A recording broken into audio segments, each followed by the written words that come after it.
Welcome back to Hot Mess to Higher Self. I have something really special for you today, a bonus episode that is going to completely shift the way you see healing, self worth, and feminine power. If you've been following along with my series on attachment healing, you know we've been diving deep into how our past experiences shape the way we show up in relationships. But today we're expanding that conversation in a way I know you're going to love. I'm joined by the incredible Vili, a womb healer and empowerment coach who helps women release trauma stored in the womb so they can reclaim their confidence, radiance, and deep feminine power. In this episode, we're going to explore how trauma is stored in the womb, how it affects your relationships and ability to receive love, and how healing this space can transform your self worth and abundance. We also connect it back to the work I do with attachment healing, showing how these layers of healing come together to create deep transformation. This conversation is soulful, raw, and so needed, and I can't wait for you to hear it. If you're ready to reconnect with your feminine energy, release old wounds, and truly step into your power, this episode is for you. Let's dive in.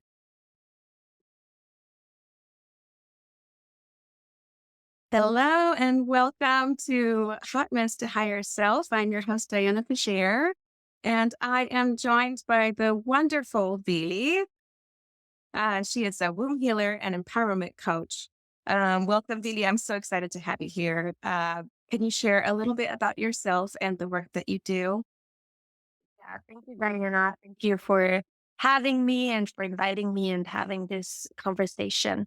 My name is Vili Hickey. I was born and raised in Austria. So if you detect an accent, my first language is German. I am a womb healer, a womb priestess, empowerment coach, and embodiment coach. And I work with women of all walks of life and help them to release the trauma from their bodies so they can step into the fullest of themselves, full embodied version of themselves. That sounds amazing. And I got to experience some of your work firsthand. So I know just how amazing it is and how transformative it can be. I was going to ask you if you could share your personal story, what brought you to this work, how you discovered it, and the story that kind of led you there. Uh, I am a mom of two children. My daughter is 7 and my son is 4. And my initiation into a deeper look into my traumas happened at the birth from my daughter. I had a category 4 tear, which means I was tore open all the way. And the whole birthing process was very traumatizing. Probably could take up the whole podcast just talking about this experience, but to just keep it short and concise. I was induced without really understanding what that would mean. That led to an epidural, which then led my doctor performing an episiotomy on me, which means he cut me open without consent. Which then meant that I couldn't even feel my daughter coming out. It was all about my husband catching the baby and not about how I felt and how the process was for me. I didn't even feel the placenta coming out. They just ripped it out. And the aftermath of that experience was not only a relationship with my husband, because at the 6-week checkup, the doctor said she is all healed up. She's ready to go. Those were his exact words. And because of that comment, after many, many months of being very understanding, my husband was eventually, we should connect again. We should have intercourse again. And I was not ready. I was incontinent for a whole year, number one. And number two, so it was not just um, the emotional pain and the trauma that came with that, but also the physical pain. Thank goodness I'm a 5'1" in human design, which means I always try to find solutions and I'm leading myself. And I didn't give up. I knew that all the rage, all the sadness and anger I was holding in my body needed to find a way to be released. And also, I needed to find physically a way how to heal. So I became a prenatal postpartum corrective exercise specialist, which taught me everything about pelvic floor and how to regain control physically of my pelvic floor. Because at that time in my life, I used to be a celebrity trainer. So I would go to all these fancy homes being scared I would pee or poop myself, showing exercises. So it was a very, from the outside, you would say, I was leading this amazing life, being in Hollywood and training all these A celebrities. But from the inside, I was very disconnected from my body and from my pleasure and from the joy, from just the character who I was before having this birthing experience. So I found a course and it was all about feminine embodiment. And I really dove straight in. It was the answer to all my questions and y- yeah, years and all of it. And when I first experienced womb healing, I knew this is what will help me. And by stepping into this new version of myself, my channel opened and I had downloads for the people in the course and I started already coaching them. And I knew this is my dharma. This is where I want to go moving forward. Wow. I've heard some of this Oh, I story, know. but I I didn't get to hear the whole story before. Wow, that is amazing, Vili. It's I love hearing stories where you've gone through so much trials and tribulations and hardship, and then you find a way to take all of that hardship and the lessons that you've learned, and then you share it back with the world, like with myself. Like I didn't go through all of that for nothing. Like it's going to be for a purpose, and I love to see that. And it has been a pleasure to witness you also to stepping into this new version and this leadership role because I saw you from the beginning on, and I always knew that that's what your dharma is and why you are here, and like you said, why you had to go through this hardship. Yeah, it's it's not for nothing. So many people don't realize that trauma can be stored in the womb. Can you explain how this happens physically, emotionally, and energetically? Yeah. We look at our womb, we can say it is our negative pole. Our heart is the positive pole, and our womb is the negative pole. So everything that we experience will be stored energetically in our womb. How it can show up physically is by having painful periods, endometriosis, dis-ease in our womb. However, it shows up, so that can be a physical sign of you storing some trauma, some blocks in your womb, and that can also be passed down. So often we forget the aspect of also generational trauma. It is in our DNA, and it can be passed down because we are already in our grandmother's womb. All the eggs from our mom is already in our inside, so we are already connected to our grandmother. So it can be also passed down generationally. What are some common signs that you've seen in women that signal that she is holding trauma in her womb? Like, how does that show up for you? Like, how could you see that? Oh my God, there's so many different ways, but let's narrow it down. It could be she's like fully running in her masculine. She's very disconnected from her feminine. She's a doer. She's a workaholic. She doesn't listen to anything her body is telling her. She doesn't take rest. She, being working as a trainer, it could be she is a very strict with her diet and she's overtraining. She doesn't take rest days. She's very concerned how she looks. It can also show up as very disconnected from your bleed, from your period, like not wanting to get in touch with it, being scared, being grossed out. That can be being disconnected from your pleasure, from your sexual drive, from your creativity. You feel dull, you feel stuck, you don't listen to your intuition. Um, you seek outside validation. It's just this overdrive Mhm. feeling, especially like when I say, but I work a lot with mothers. So motherhood is already very masculine, structured and scheduled. And when we don't give the feminine time to rest and breathe and recover from that constant doing and giving, we can become very rigid, and we become very also frustrated and angry. And Mhm. yeah, and it still shows up in my life. I always say that, like, we don't get fully healed. Like, this is like a constant thing. Like, we will never be a finished product. We are just Exactly. learning new tools. Yeah. Yeah, and it's like the goal is not this finished product anyway. It's the journey of healing and the things you learn as you're healing. Yeah. And so much of what you've said has resonated so much, and I know you you know because you've seen it in me, that masculine structure. Like, we live in this patriarchal world, and we're taught that this is how we need to function. Everything needs to be very regimented, and there's no space for flow. So coming back to that flow is so important for us as women.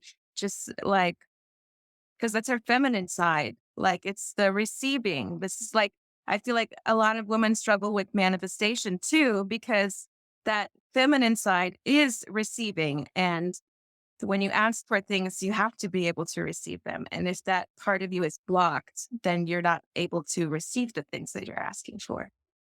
Oh, the masculine structure is important too. Like, I always, like, it's a yin and yang. And sometimes we're a little bit more in our masculine, sometimes we're a little bit more in our feminine. But when we're just stuck in one, like, Yeah. just being stuck in the feminine is also not useful for Right. our life, because then we don't get anything done. So it's always this balance of feminine, masculine, and being in this beautiful dance. It's like a Hmm. beautiful tango that we get to just float in and experience. But if we're just stuck in one side, then we will get burned out either way. Exactly. It's the yin yang. But to have a little bit of both. Yes, that's so important. Um, for women who have, like, grew up feeling unsafe or abandoned, um, does that is there a specific way that shows up in the womb, or like all of these different traumas that can happen, do they have the same effect, or are there different effects that can happen because of different traumas? So it's different effects to different traumas, also because every person is bio individual. We're all different. The traumas are not the same. But there are some maybe constant things that I can see. It's like, maybe, like you said, like not trusting to receive. Maybe you have like, you want to control everything because maybe your trauma was around not having control in one situation. So now you're trying everything to control every little part in your life because you're terrified of losing control again. Um, yeah, so I would say it can show up in many ways, but especially childhood trauma. Unfortunately, after I need to speak about childhood sexual abuse, it just keeps showing up with the women that I'm working with. It is, a topic that's very dear to my heart because I am a mother. And so what it shows up is in their bodies. So sometimes they are disconnected from from themselves. Like, when they look in the mirror, they have a very distorted vision of themselves. Oftentimes, it can be come with a eating disorder, with hurting themselves. It can become with isolating themselves, not trusting in anyone, not trusting in relationships. It can, yeah, unfortunately spiral really down because they were not protected. They were left with. with the pain. Yeah, you're speaking on my experience right now. Like everything you've mentioned, I experienced that form of abuse in my childhood and in my younger adult years. And that's exactly how it was. I felt like I was outside of my body for so long, like being inside of my body and experiencing my own emotions felt so unsafe to me that it was easier to just operate up here. I have whole body chills Yeah. right now. Thank you for sharing. Thank you for the work you do. And I also want to say that it was never okay, because sometimes Yeah. we're like saying this was a soul contract and you knew what you get into. Like we make up these excuses for these horrible things. And it was never okay. And it should have never happened. I also want to say that to you. Yes. And I am applauding you for taking back these soul pieces, for taking back your power, for finding the voice inside of you and the strength because you through it. And now you are here to heal and help so many other women. And I'm just really, really proud of you. And thank you for the work you do and for being vulnerable and brave and for showing up for the collective because we need you. Thank you, Vili. Wow, that means so much to me. And to you as well, like the work you're doing. I spoke about this on one of your posts, like the work that we do on ourselves. It's not just for ourselves. It heals our past generations, like timeline healing. It heals what happened before us, and it heals us as the feminine as a collective. Like it's not just for us. The healing we do affects everybody, and the people around us too get to witness and experience the effects of that healing that happens when you heal yourself. Yeah, and I went to the post that you did about your relationship and your marriage and all the phases you had to go through because I kind of had the same, like after reading your post out, I reflected on my marriage and I wouldn't be married. I'm 100% sure we would not have made it through if I would have not went on this discovery journey of what else is out there. How can I find my pleasure and my joy again? How can I connect with my body? How can I just find myself again? And he's on the same healing journey. Like it takes two people and not just for us. It is also for the people around us, Mhm. for our children, for the whole family. And unfortunately, in my experience, like the more I heal myself and find my strength, sometimes in the um like the quote family, sometimes it can come to more conflicts because the Mhm. healed, you shine more light and that can trigger your family members because they want to keep you in this box that they've put you in and then you don't fit in this box anymore and then it can create conflict. So also know that um it's maybe also a sign that you're on the right track when you have more conflict Absolutely. in your inner family. Yeah. That can feel uncomfortable at first, but that's just temporary. Because like you develop these like patterns with your family members, like patterns of communication and just that energetic like imprint of like how you typically interact with each other and that back and forth that happens. And so when you step away from that pattern, you're like, I'm not going to react in that way again. Then they're left feeling like, well, it's uncomfortable for them, that change. They don't know what to do with themselves. So they act out sometimes. Can create more conflict. You're absolutely right. Or Um, arrogant or any of these. They can call you like you're arrogant, you think you're better, you know it all, and all these things. oh yeah, I experienced that with my husband too. When I started feeling these things, it's like, so what? You think you're better than me now? Like, no, I'm just, I recognize that there is room for improvement on both sides, and that's the beautiful part of healing. What are the most powerful healing modalities you use in your work? I think I developed my own modality. I am intuitive channel. So oftentimes in my one-on-one sessions, I get complete download on what will need to happen. I can feel the blocks in my own body, and then together we will um, transmute them. One of my favorite rituals is the rage ritual that we've done together now, I think Yes. twice, three times, Twice. twice. It's one of my favorite rituals. Uh, Pleasure practices, very Hmm. powerful. Yoni de-armoring, very, very powerful.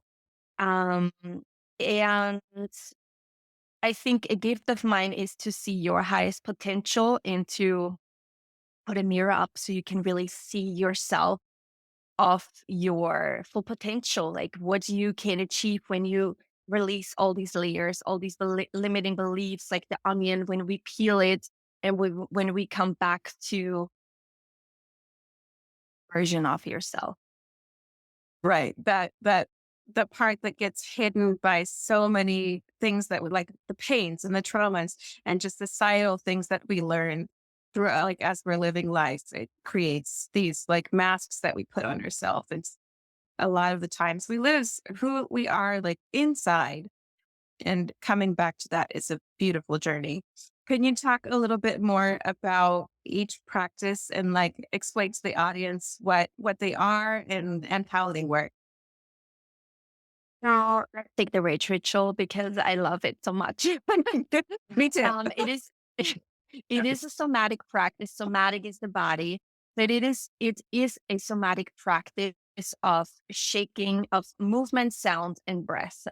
So we do different movements like shaking the body, like jumping up and down, like shivering, like stomping, throwing a tantrum on the floor like a little child. And then with that, we also use our words like our sacred no. So we are reclaiming our nose and breath. So all these three together, it gives you such a huge release. And in the beginning of the ritual, sometimes you want to like grasp one thought. You're like, okay, I'm gonna release this one thing. I know I have it stuck in my mind, or you believe that that's the one thing that's holding you back, and then during the exercise, suddenly something completely else comes up, and it can be something super minor that you've never thought of, like in the last 20 years, and suddenly this pops up because that's what needs to be released and let go, and that you're ready to shed, to not hold on any longer. Absolutely. And I experienced that for myself and it was so powerful. Like you had to tell me to keep going because I was afraid of everything that was coming up out of me. Like it's that release can feel intense at first, but oh my God, the absolute freedom and how like you could take a deeper breath. Like I didn't realize just how much I was holding my breath for such a long time and being able to like take a deep breath, like fully, so deeply was wow, incredible. I remember when you said that you were always scared to hold your own emotions, but then through this practice, suddenly you realize that you're actually capable of holding your Yes. own pain, and that you are actually capable and ready to be fully there for you, and that there is no parts that you have to be scared any longer. And I just want to reflect that back to you because that's such a huge step of like cream. So, and not being scared of your shadows. And I know I was terrified of my rage. And it was not only my rage, it was also generational rage. And that I was holding. And the first time I did it, I had the urge like to rip off my clothes and my hair tie. And like I was like shedding and screaming and being so primal, but being held in a safe container, and to experience that in a safe container was so powerful and amazing. Yeah, I one of the reasons why I was so afraid to like hold my rage and let it come out is because I grew up with an angry parent and expressing anger um felt very unsafe to me. So I wondered did you have an experience like that? Did you have an angry parent in your life where you experienced shame around anger, or it didn't feel safe, or it wasn't like a good thing to express? I have a very explosive father, and I can see myself repeating that pattern. Um, and you're right. When I do this ritual, when I do it in a controlled way, and when I actually take the time to release it in a container that is meant to do it, I'm doing it less with my children, which is my goal.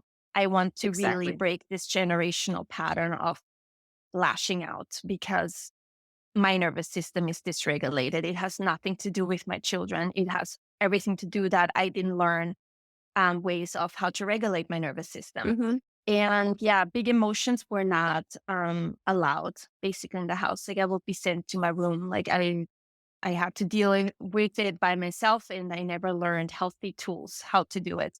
So I'm trying really hard to do it differently with my children. Am I succeeding always? No, but I feel like I'm diluting the water. I don't, there's this like on YouTube or Instagram, I saw this reel of like how this dirty water is really like thick with generational trauma, and then you pour more of this clear water in, and then slowly this generational trauma will get cleared out. So I'm Hmm. actively clearing it and breaking patterns, and I'm doing it by giving myself space and grace to learn new tools how to um, release the rage.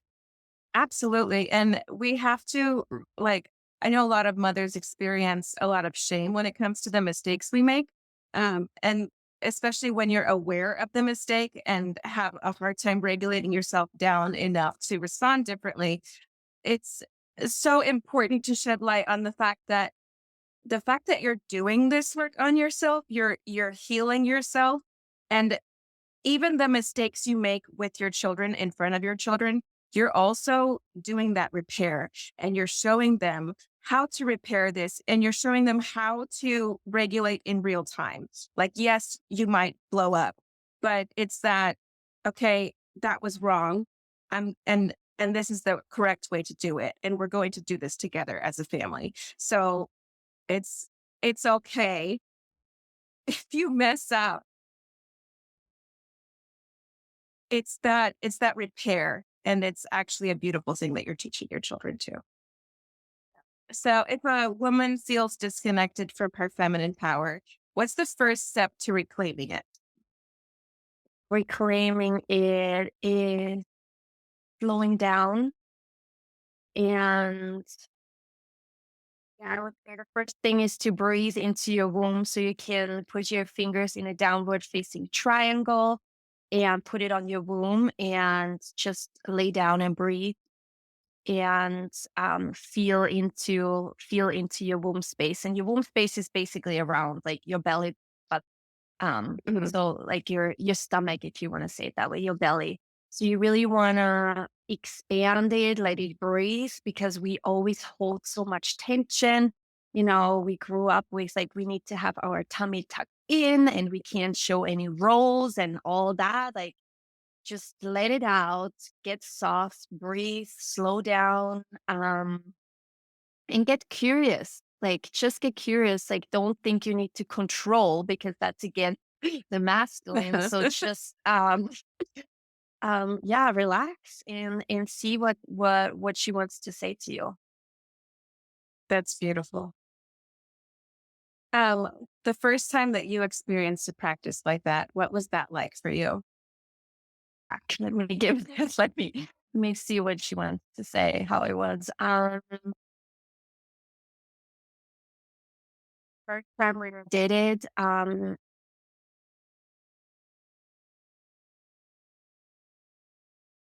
That it was really hard for me to connect, and that I didn't really feel anything. That the voice was really small word, and that I had a hard time to rest and to really be in the moment. I think that's how it was for me. And also more the feeling of like I said, I grew up in Austria in a very masculine family structure, like working hard and doing like physical hard things, but also like you're not allowed to ask for help. Like you do everything by yourself. Like you have to figure it out. So I think for me it was more I could be in my feminine and that I could feel good in my feminine because internally I was judging women asking for help or I was judging women, you know, I don't know, at the airport. Like I would carry 3 suitcases. My best friend, my roommate in Vienna, she always tells the story of like the movers didn't want to move my washing machine.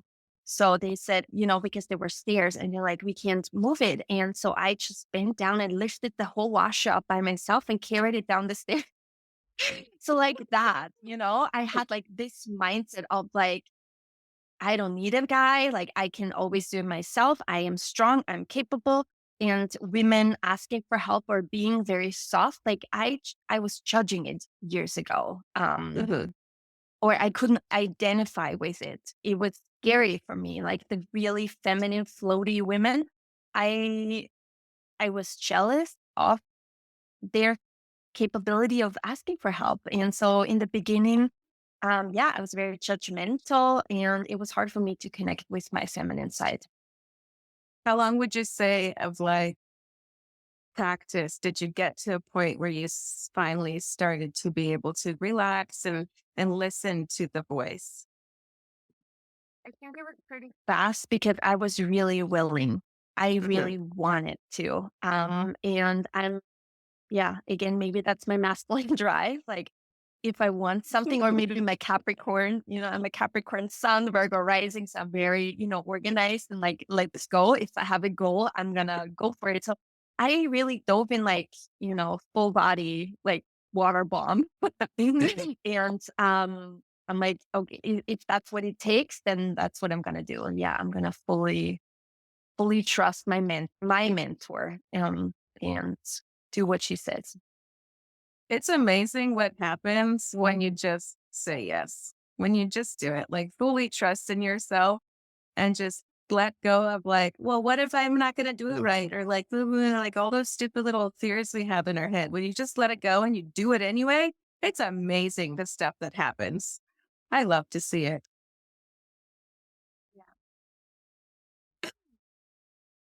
For someone who feels resistance or fear around the work, what advice would you give them? If you want to change, and you've tried a lot of other things, why not give it a try and see how it feels? And that investing in yourself and investing in yourself and trying things for yourself, that you can never go wrong in my point of view, because it just gives you, if it doesn't work, then with every failure, so to say, comes awareness. And it just shows that maybe this practice is not the right thing, but then at least you tried it and you saw it for yourself. And to women connecting with our wombs, that's what we used to do. Like we used to come together in a circle and preach and heal our wombs with each other and be in connection with the moon and with our cycles. And when we come back to this awareness that anything can happen. That's beautiful. I love that. Okay. Bea, this has been such a wonderful time talking to you and getting to know you better and discussing all these amazing things that I love to talk about. Before we wrap up, is there one final message you'd like to share?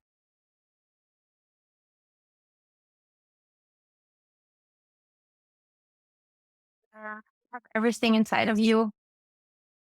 Well, you're amazing. You're on the right track. And the more you listen to your intuition and to your inner guidance, um, more joy and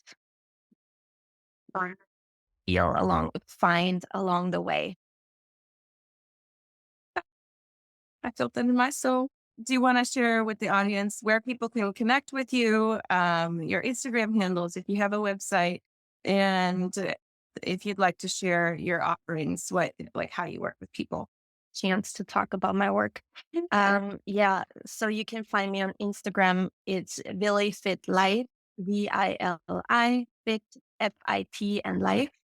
Um, I you can work with me one on one womb healing sessions, and I have two courses that you can join. One is called the Vivify Method, where we will go more into the mindset work, releasing limiting beliefs and shoulds and childhood trauma. It's my level one offering. And then the level two that you were in is the Vivify Yourself 12-week course, where we also dive into pleasure practices like the sacred breast massage, yoni steaming, yoni de-armoring, and more a hands on practice where we dive more into this feminine embodiment version.